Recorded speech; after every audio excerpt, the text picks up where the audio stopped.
इस वजह से ये बड़ी भारी समस्या है। और इसमें मेरा सुझाव ये रहेगा, मैं गांव के लोगों को समझाने का प्रयास करूंगा कि भैया किसी और जहाँ तक मैं स्वयं अपना दूंगा, क्योंकि मैं भी इसी गांव का जन्मा हुआ बच्चा हूँ और था, और यही के प्राइमरी स्कूल में मैंने पढ़ करके इंजीनियरिंग पढ़ी और सरकार की सेवा कर।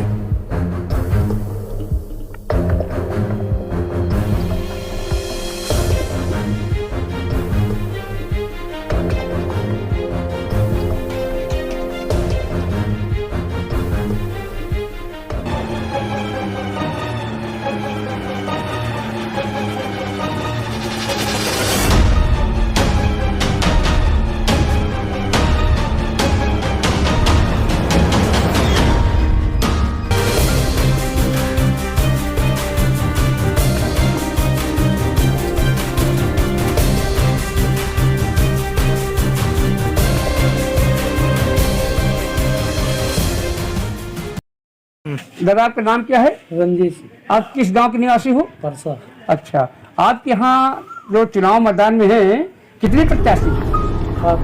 अच्छा, उसमें से जो है सबसे अच्छा प्रत्याशी कौन है जो विकास कर सके? आपके लिए क्या मन बनाया? इंजीनियर साहब। अच्छा अच्छा, आप जो समाज में जो प्रधान चुनाव हो रहा है तो कैसा प्रतिनिधि चाहते हैं, क्या चाहते हैं? इंजीनियर साहब का। अच्छा, क्यों इंजीनियर साहब चाहते हैं? आदमी बढ़िया है, बढ़िया आदमी है। क्या कहना चाहते हैं? जो सियासी ईमानदार हो। अच्छा, विकास के मुद्दे पर आप लोग है बदलाव चाहते हैं। धन्यवाद।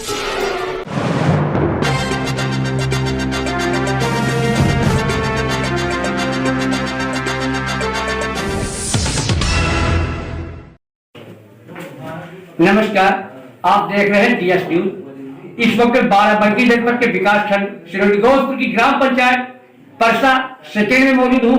यहाँ पर प्रत्याशी प्रतिनिधि इंजीनियर साहब हमारे साथ मौजूद हैं। उनकी धर्मपत्नी शोभा वर्मा चुनाव मैदान में आई हैं। उनके प्रतिनिधि हैं, उनसे बात करना चाहूंगा कि जो चुनाव मैदान में उतरी हैं, अपनी पति को उतारा है, तो इनका चुनाव मैदान उतारने का मुख्य उद्देश्य क्या है? बताइए इंजीनियर साहब, जो आपकी पत्नी चुनाव मैदान में उतरी हैं, प्रधान पद के दावेदार हैं, तो उद्देश्य क्या है? देखिए, हमारे गांव की जो समस्याएं मुख्य रूप से थी, उनका उपचार हेतु ही हमने इनको उतारा है कि कम से कम हाथों में जब ताकत आएगी तभी सरकारी मदद भी मिलेगी, और वो जो भी सरकारी मदद मिले वो हमारे पूरे ग्रामवासियों में समुचित रूप से वितरित हो सके। मुख्य उद्देश्य हमारा यही रहा। चाहे और जो समस्याएं जन लोगों को, आदमियों को, लोगों को होती हैं, उन समस्याओं को दूर किया जा सके, ये उद्देश्य रहा। इस वजह से ये पद मुझे ऐसा लगा कि इस पद पर रह करके हम ग्रामवासियों के साथ मिल करके और उनका विकास अच्छी तरीके से कर सकते हैं। ठीक विचार है आपका, जो आपने समाज सेवा का बीड़ा उठाया है। तो हम आपसे ये कहना चाहते हैं कि क्या इससे पहले आपने किसी स्तर पर समाज सेवा का काम किया है, जिससे आगे आने वाले समय में आप ग्राम पंचायत में समाज सेवा करना चाहते हैं? और यदि जनता वोट सपोर्ट करके आपको इस लायक बनाती है, प्रधान पद के पद पर जिताती है, तो आप उनकी अपेक्षाओं पर कैसे खरा उतरेंगे, उनकी समस्या को कैसे निराकरण करेंगे, और मुख्य समस्याएं आपको अपनी पंचायत में क्या देखने को मिल रही है? जी, जैसा कि आपने अभी पूछा कि क्या कभी आपने ऐसी कोई समाज सेवा का काम किया है, तो मैं आपको अपने बारे में बताना चाहूँगा कि मैं सिंचाई विभाग में अधिशासी अभियंता के पद से सेवानिवृत्त हो चुका हूँ, और मुझे सेवानिवृत्त हुए करीब 5-6 वर्ष बीत चुके हैं। ऐसी स्थिति में अब हमारे पास कोई काम सेवा का विशेष रूप से नहीं है, क्योंकि हमारी जिम्मेदारियाँ थी, हमारे बच्चे जो थे वो सब अपने अपने स्तर पर सही तरीके से हैं। 3 बच्चे थे, तो 2 डॉक्टर हैं, 1 इंजीनियर है, और वह अपने परिवार सहित अपना सरकारी सेवा में लगे हुए हैं। जहाँ तक अब सेवा करने का अनुभव की बात है, तो मैंने 35 साल तक सरकार की सेवा की है। सरकार की सेवा का मतलब सिंचाई विभाग में थे, तो नहर से संबंधित, सिंचाई से संबंधित जितने भी काम विभाग में कराए गए, उन सभी कामों का मुझे अच्छी तरीके से अनुभव है, और कैसे काम होते हैं उनकी भी समस्याओं का निदान करना भी मुझे अच्छे से आता है। और अब गांव की जो मुख्य समस्याएं हमारे सामने आई, जब मैं यहाँ पर रहने लगा तो सबसे बड़ी समस्या ड्रेनेज की रही। ड्रेनेज की समस्या यूँ, क्योंकि उसकी वजह से जो तालाब है वो जल भराव की समस्या हमेशा रहती है, जिसके कारण करीब हजारों एकड़ भूमि जो है हमेशा जलमग्न रहती है। ऐसी स्थिति में कोई ड्रेनेज की समस्या ड्रेन बना करके, बड़ी ड्रेन बना करके नदियों में प्रवाहित किया जाए, जिससे कि वो जमीन जो है वो खेती लायक बन सके। एक तो ये समस्या से हमको उपचार दिलाना है गांव के लोगों को। दूसरा ये है कि जो गांव की नालियां हैं वो अभी भी वही कच्ची और गंदी सी दिखाई पड़ती हैं, जिससे कि बीमारियों का खतरा बराबर बना रहता है। अगर मुझे प्रधान का मौका मिला और सेवा का मौका मिला तो सबसे पहले मैं यही करूंगा कि प्रत्येक गांव को एक नाली में, और उस नाली को एक बड़े नाले में, और अंत में मेन ड्रेनेज पर उसको मिलाया जाएगा, जिससे कि ये सुगमता से पानी निकलता हुआ घरों से गंदा पानी ये सीधे नदी में प्रवाह हो सके, तो जिससे कि ड्रेनेज की समस्या का समाधान किया जा सकता है। तीसरी समस्या जो गांव की नजर आई मेरे को वो ये कि रास्तों की समस्या। अब गांव में निकलना दूभर है। अगर हम चाहें कि एक गांव के एक सिरे से और दूसरे सिरे पर साइकिल या मोटरसाइकिल से जा सकें तो असंभव है, हम नहीं जा सकते हैं। कुछ दूर जाएंगे तो अपनी गाड़ी को खड़ी करना पड़ेगा, पैदल जाना पड़ेगा, हो सकता है कीचड़ में भी जाना पड़ेगा। ऐसी स्थिति में गांव के रास्तों को बनाना और उनको सही तरीके से, इस तरीके से कर देना कि सुगम यातायात संभव हो सके, ये इस पर भी मेरा विशेष जोर रहेगा। तीसरा बिंदु है कि प्रकाश की व्यवस्था।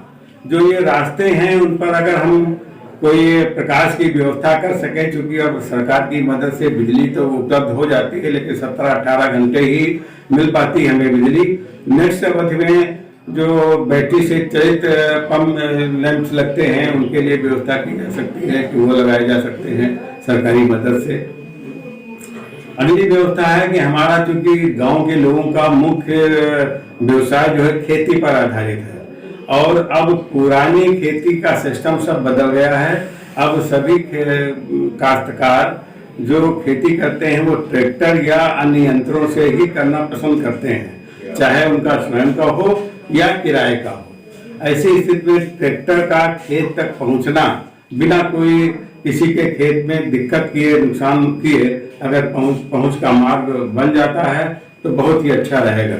कुछ जगहों पर ऐसी स्थितियां, लड़ाई झगड़े की स्थिति पैदा हो जाती है कि किसी के खेत से कोई ट्रैक्टर निकालता है तो उसका फसल बर्बाद होने के कगार पर हो जाती है। ऐसी स्थिति में हम चाहेंगे कि वहाँ पर कुछ किसी भी तरीके से, चाहे सरकारी मदद से अथवा आपसी सहमत से, एक सुगम मार्ग बनाया जाए, जिससे कि रास्ता बन जाए और हमारे ट्रैक्टर आदि जो है आसानी से वहाँ पहुँच जाए। और तीसरा जो अगला मुख्य मुद्दा है यहाँ का पानी की समस्या।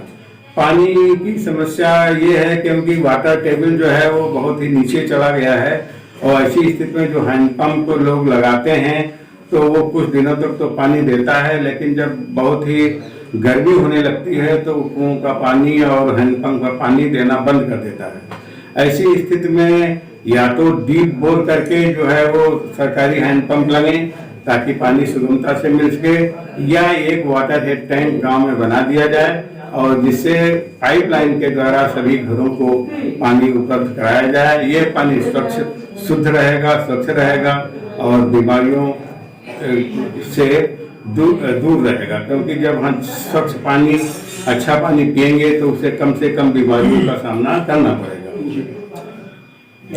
अगला बिंदु हमारा आता है शिक्षा के बारे में। शिक्षा बारे में ये तो हमारे गांव में सरकारी जूनियर हाई स्कूल तक है, और इसी शिक्षा की कमी को देखते हुए मैंने अपने सेवा काल में ही एक इंटर कॉलेज पिताजी की इच्छा के अनुसार इस्टेब्लिश किया था। वो चल रहा है, हमारे यहाँ इंटर कॉलेज है जिसमें 6 से 12 तक की पढ़ाई होती है। तो शिक्षा की व्यवस्था तो है, लेकिन सबसे बड़ी जो समस्या यहाँ पर ग्रामों की होती है, क्योंकि वहाँ पर ग्रामवासी जो हैं वो पढ़ाई के प्रति ज़्यादा उत्साहित नहीं दिखते हैं। कारण उसका ये भी है क्योंकि एक तो फीस किताबों की व्यवस्था करना, तो इसमें अब कोई उनके पास कोई साधन तो है नहीं। नौकरी पेशा आदमी तो आसानी से पैसा दे सकता है, लेकिन उनको हर खर्चे के लिए फसल बेचने पर ही कुछ व्यवस्था हो पाती है। इस कारण लोग जो है वो बच्चों को पढ़ाना में उतनी रुचि नहीं लेते हैं। बस केवल ये चाहते हैं कि लड़का स्कूल जाता रहे जिससे उसकी शादी हो जाए। इस वजह से ये एक बड़ी भारी समस्या है, और इसमें मेरा सुझाव ये रहेगा, मैं गांव के लोगों को समझाने का प्रयास करूंगा कि भैया इसी तरीके से बच्चों को पढ़ा दो। और एग्जाम्पल मैं स्वयं अपना दूंगा, क्योंकि मैं भी इसी गांव का जन्मा हुआ बच्चा हूँ और था, यही पैदा हुआ और यही के प्राइमरी स्कूल में मैंने पढ़ करके इंजीनियरिंग पढ़ी और सरकार की सेवा भी किया। आप भी ऐसा कर सकते हैं, ये ऐसा ज्ञान मुझे अपने ग्रामवासियों को देना है। धन्यवाद। धन्यवाद। इस तरीके से हमारे जो प्रधान प्रतिनिधि हैं इंजीनियर साहब, उनकी सोच शुरू से ही रही है कि अपने पिताजी के परिचिनों पर चल करके उनके आदर्श को मानते हुए उन्होंने शिक्षा की अलग लगाई थी, उसको बरकरार रखते हुए अपने क्षेत्र की जनता को शिक्षा के प्रति जागरूक करते हैं और जो समस्या है उनका निदान करने का वायदा करते हैं। और जो है वो सपोर्ट की जरूरत है। सभी लोग यदि विकास कार्य के लिए मत समर्थन देंगे तो विकास कार्य करेंगे, ये ऐसा प्रतीत होता है इनके वक्तव्य से। नमस्कार, मैं दिनेश कुमार वर्मा, कैमरा पर्सन अभिषेक कुमार के साथ DS न्यूज 12।